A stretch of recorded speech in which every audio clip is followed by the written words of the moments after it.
एक नगर का राजा अपने प्रजाओं को देखने के लिए अपने महल से बाहर निकले। उन्होंने महल के बाहर देखा कि एक दरबारी ठंड से काँप रहा था।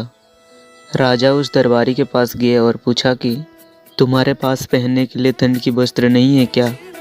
उस दरबारी ने कहा कि नहीं राजा साहब, नहीं है। फिर राजा साहब ने कहा कि ठीक है, मैं महल में जाके तुम्हारे लिए ठंड की वस्त्र भिजवाता हूँ।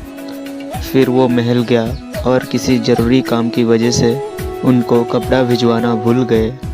जब अगले दिन उन्हें दरबारी का याद आया तो महल के बाहर गए तो उन्होंने देखा कि वो दरबारी मरा पड़ा था और उसके बगल में एक लेटर पड़ा हुआ था। राजा उस लेटर को उठाकर पढ़ा तो उसमें लिखा था कि राजा जी, आपके किए गए वादे की वजह से मैंने ये उम्मीद लगाई थी कि आप मुझे ठंड की वस्त्र भेजोगे और ये उम्मीद की वजह से मुझे ठंड लगने लगी। पिछले 5 सालों से मैं इस कड़ाके की ठंड को आसानी से बर्दाश्त करके जी लेता था, लेकिन आज मैं इस दुनिया से चला गया।